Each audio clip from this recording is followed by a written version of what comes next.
అందరికీ నమస్కారం. నేను మీ Vinshith. Welcome to Vinshith creations.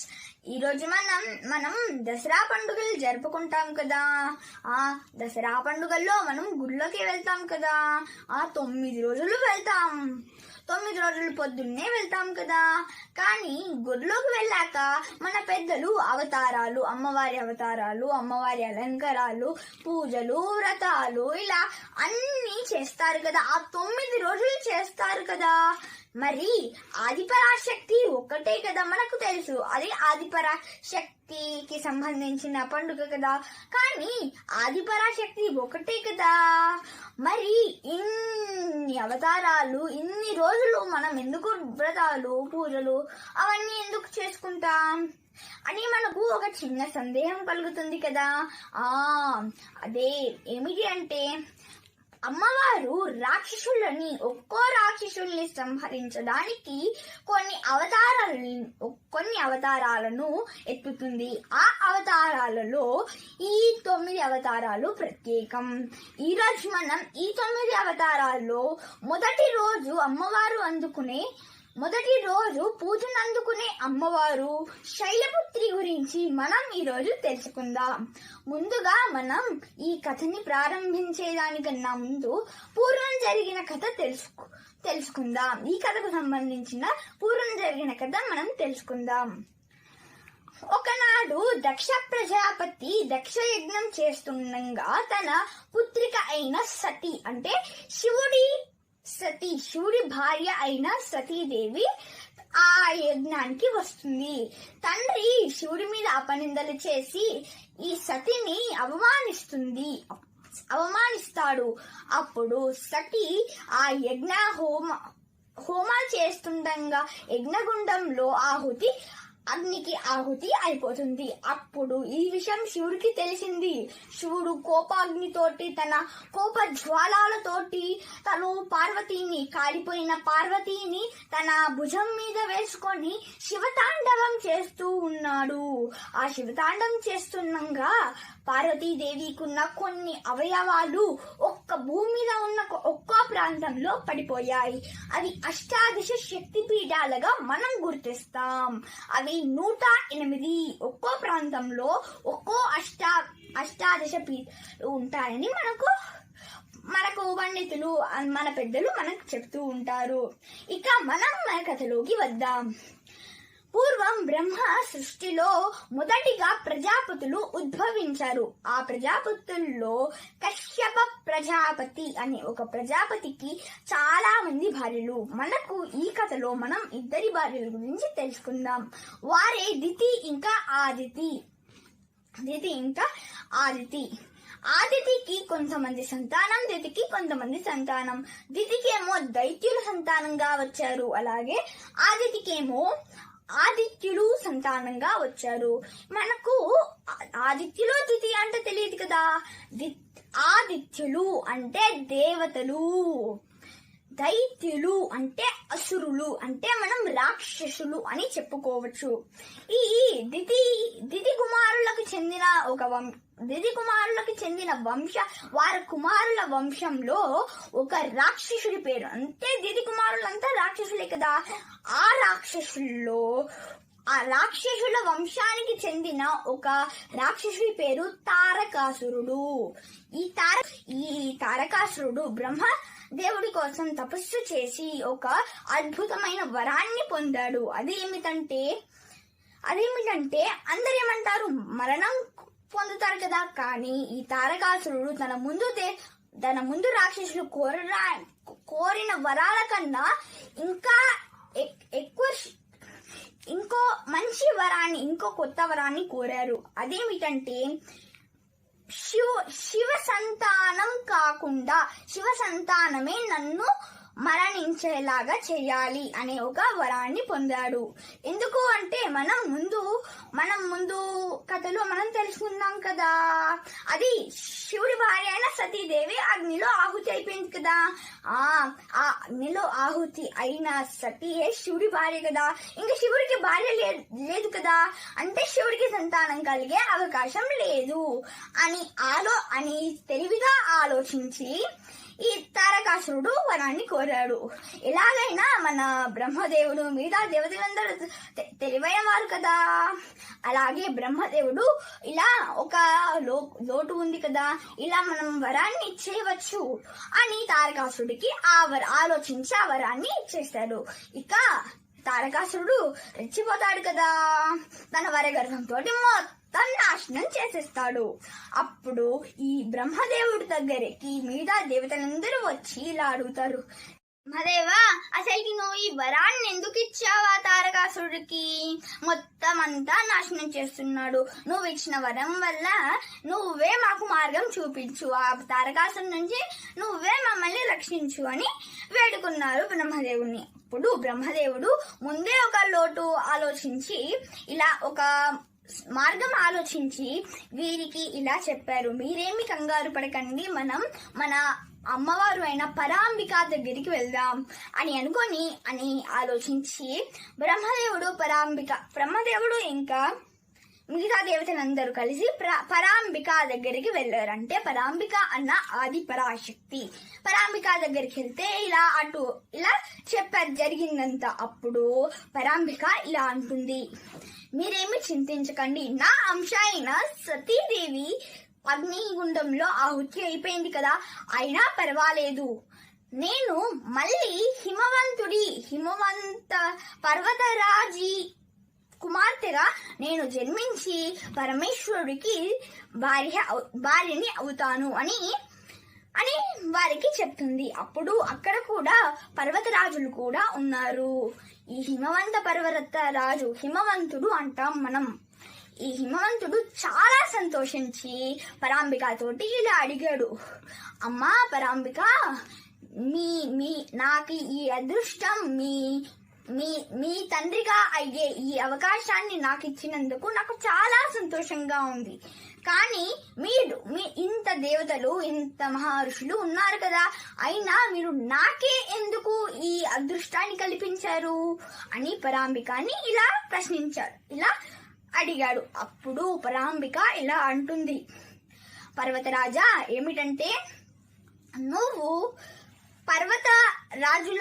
అన్ని పర్వతరాజుల కన్నా నువ్వు శ్రేష్ఠుడివి, దైవత్వం కలిగిన పర్వతరాజువి నీవే. కాబట్టి నిన్ను నేను తండ్రిగా భావించి, అలాగే నేను నీ కుమార్తెగా పేరు రావాలని నాకు కోరికగా ఉంది, అందుకే నిన్ను నేను ఎంచుకున్నాను అని చాలా పరాంబిక కూడా సంతోషంగా ఈ హిమవంతుడితోటి అన్నది. అప్పుడు హిమవంతుడు చాలా సంతోషించాడు. ఇంకా ఏంటి, పరాంబిక మాట ఇచ్చేసింది కదా. అప్పుడు హిమవంతుడికి కూడా సంతానం కలిగింది. ఆ సంతానానికి హిమవంతుడు ఒక పేరు పెట్టాడు. ఆ పేరే శైలపుత్రి. ఈ శైలపుత్రి అనే పేరు ఎందుకు పెట్టాడంటే, హిమవంతుడు అంటే పర్వతరాజు, శైలపుత్రి అంటే శిల అంటే రాయి, శైలం అంటే కొండ, మనం పర్వతం అంటాం. శైలం అంటే పర్వతం, దాన్ని మనం వాడుక భాషలో మనం కొండ అంటాం. ఈ హిమవంత పర్వతరాజుకి కుమార్తె అయ్యింది కాబట్టి శైలపుత్రి అనే పేరు కలిగింది. అలాగే ఈమెని వాడుక భాషలో మనం పార్వతి అని అంటాం, ఎందుకంటే పర్వతరాజు కుమార్తె అయ్యింది కదా, పార్వతి అని అంటాం. శివుడు కూడా ముద్దుగా ఈ శైలపుత్రిని పార్వతి అని కూడా పిలుస్తాడు. అలాగే ఈ శైలపుత్రి ధరించేది ఏమిటంటే, శైలపుత్రికి ఒక ఎద్దు ఉంటుంది. ఆ ఎద్దు తన వాహన ఎద్దు పైన కూర్చుంటుంది. అలాగే ఈ ఒక మన్మథుడు అంటే ఈ శివుడు ఇంకా శైలపుత్రిని పార్వతిని దగ్గర చేయడానికి ఇంకా వివాహం జరుగుతుంది కదా. వివాహం సమయంలో ఈ శైలపుత్రి పెద్ద వయసు అవ్వగానే వివాహం జరుగుతుంది కదా. అలాగే శివుడు ఇంకా పార్వతి వివాహం అంటే శివుడు సతీదేవి చనిపోయిన బాధతోటి ధ్యానంలో ఉంటాడు కదా. అలాగే ఈ శివుడు ఇంకా పార్వతి కలిసి ఉండాలని మన దేవతలందరూ మన్మధుడిని పంపిస్తారు. మన్మథుడు అంటే మెరిపించేవాడు మన్మధుడిని పంపిస్తారు. అప్పుడు ఈ మన్మధుడు తన మన్మథబాణంతో అంటే పువ్వులతోటి తయారు చేసిన మన్మథబాణంని శివుడి వైపు ఎక్కుపెడతాడు. అప్పుడు శివుడికి ఆ బాణం తగలగానే తను మేలుకుంటాడు. మనం కూడా ఏం చేస్తాం, ఏదైనా శ్రద్ధగా ఏదైనా పని చేస్తూ ఉంటే వేరే వాళ్ళు ఇలా తట్టగాని మనం కోపంగా ఎందుకు ఇలా చేస్తావు అని కోపగిస్తాం కదా. అలాగే శివుడు కూడా తను ఏం చేశాడంటే తను ఇలా కళ్ళు తెరవగానే తన మూడో కన్ను కూడా తెరుచుకున్నది. ఆ మూడో కన్ను నుంచి వచ్చిన అగ్ని జ్వాలలు మన్మధుడిని భస్మంగా దహనం చేస్తుంది. కామదహనం అయిపోతుంది, భస్మంగా బూడిదగా చేసేస్తుంది ఆ శివుడి మూడో కన్ను. అప్పుడు మన్మధుడి భార్య అయిన రితి చాలా దుఃఖితురాలయ్యి, అయ్యో మీ ఇద్దరిని పార్వతీని ఇంకా పరమేశ్వరుని దగ్గర చేయడానికి నా భర్త చాలా సహాయపడాడు కదా, మరి నా భర్తకి ఇలాంటి పరిస్థితి వచ్చి పడింది అని చాలా దుఃఖితురాలయ్యింది. ఆ దుఃఖాన్ని విన్న పార్వతీదేవి రితికి ఒక మాట చెప్పింది. అదేమిటంటే, రితి, నువ్వేమీ బాధపడకు, మన్మధుడు నీకు ఒక్కటే కనిపిస్తాడు, తను అశరీరుడు కానీ నీకు మాత్రమే కనిపిస్తాడు అనే వరాన్ని పార్వతీదేవి వరం ఇచ్చేస్తుంది. అప్పుడు శివుడికి ప్రమదగణాలు ఉంటారు కదా, ఆ ప్రమదగణాల్లో చిత్రకర్మ అని ఒక వ్యక్తి ఉండేవాడు. ఆ వ్యక్తికి ఆ ప్రమదగణానికి సరదాగా బొమ్మలు చేయడం సరదా ఉండేది. తను కూడా మంచిగా బొమ్మలు చేస్తాడు అని తన ముందు మన్మధుడి చితాభస్మం కనపడింది. అదేదో మట్టనుకున్నాడేమో కానీ దాన్ని ఒక అద్భుతమైన నీళ్లు కలిపి మొత్తం ఒక అద్భుతమైన బాలుడిగా తయారు చేశాడు. అప్పుడు ఈ బాలుడు అందంగా ఉండడం చూసి ఈ చిత్రకర్మ శివుడి దగ్గరికి వెళ్లి ఈ బొమ్మని చూపిద్దాం అనే కోరికతోటి ఆ బాలుడి బొమ్మని ఆ బాలుడి బొమ్మని తీసుకుని తను శివుడి దగ్గరికి వెళ్ళాడు. శివుడి పరిసరాల్లోకి వెళ్ళగానే ఆ బాలుడికి ప్రాణం వచ్చేసింది.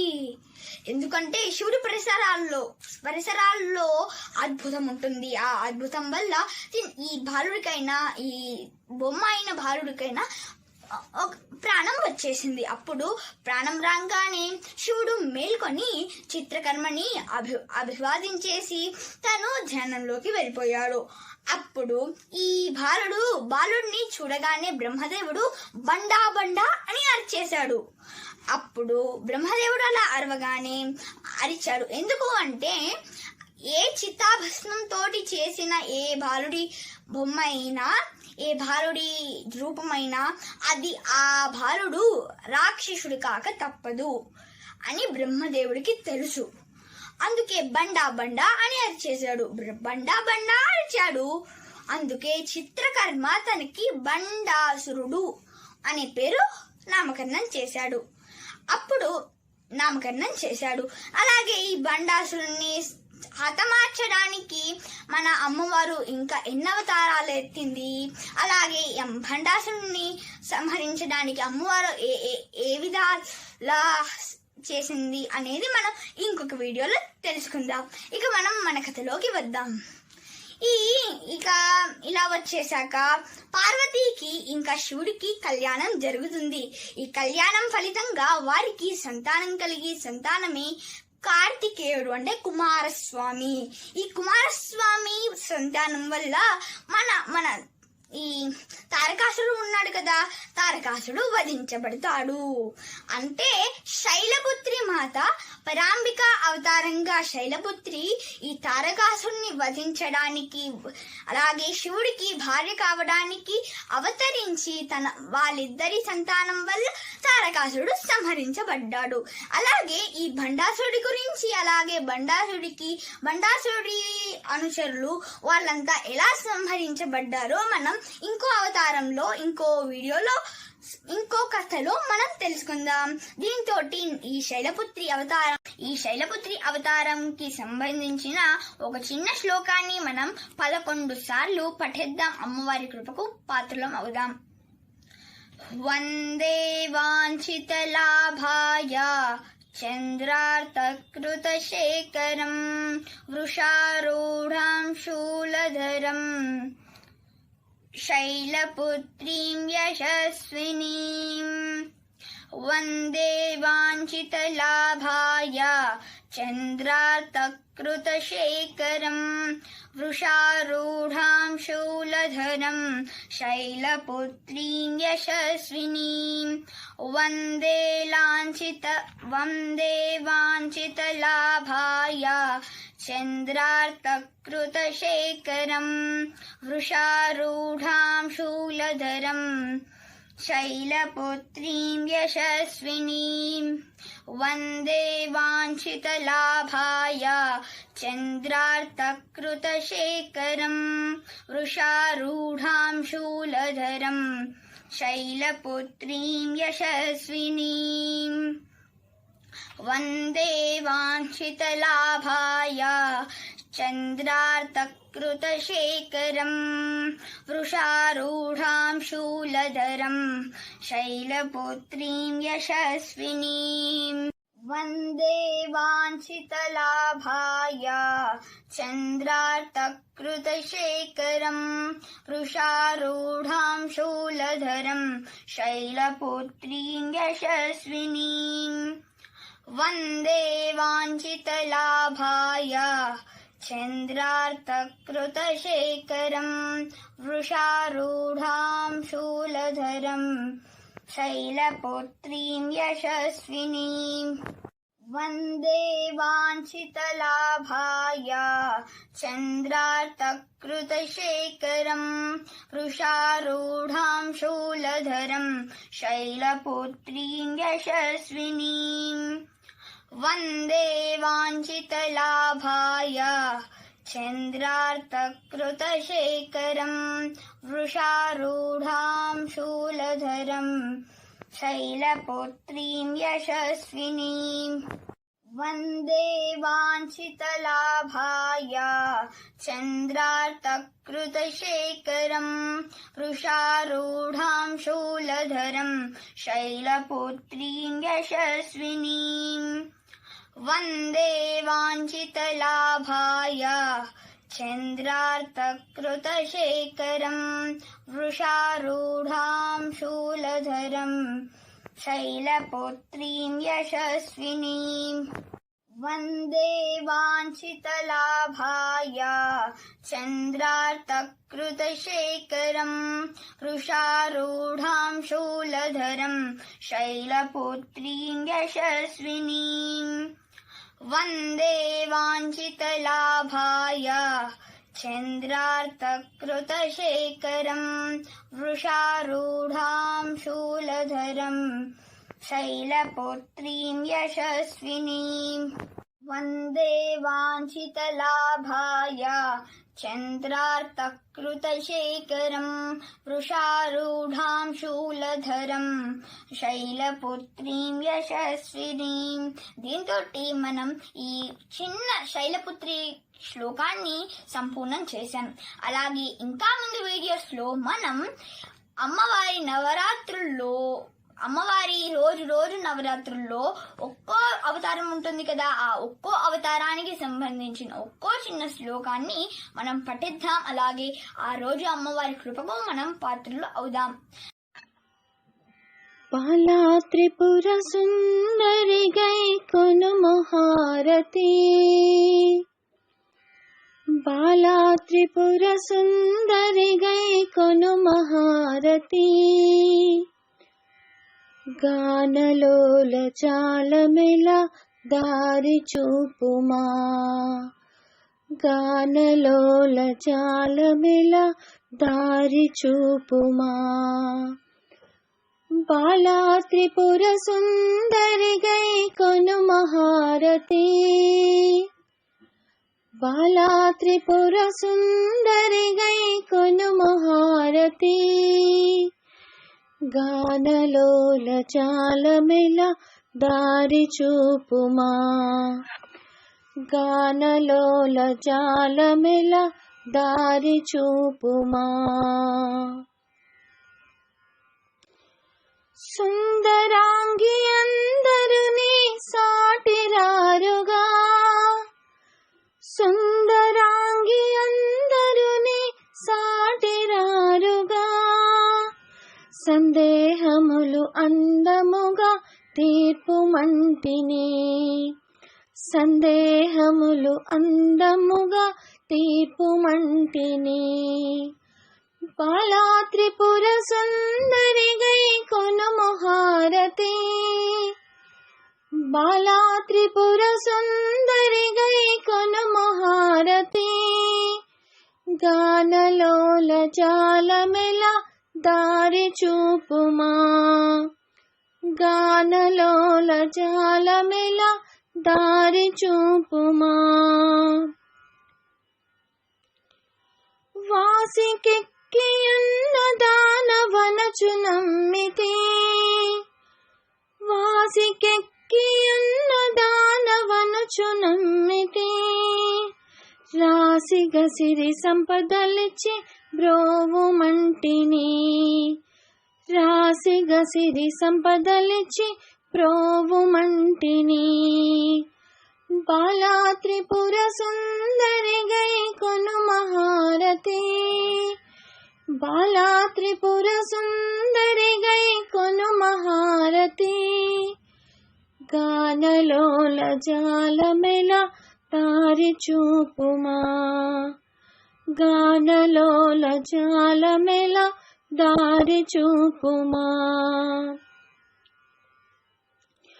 ఓం హ్రీం శ్రీం యనుమదిని తలచుచుంటిని ఓం హ్రీం శ్రీం యనుమదిని తలచుచుంటిని ఆపదలెడ పాపవమ్మ అతివ సుందరి ఆపదలెడ పాపవమ్మ అతివ సుందరి బాలా త్రిపుర సుందరి గై కొనుము హారతి బాలా త్రిపుర సుందరి గై కొనుము హారతి గానలోల జాలమెల దారి చూపుమా గానలోల జాలమెల దారి చూపుమా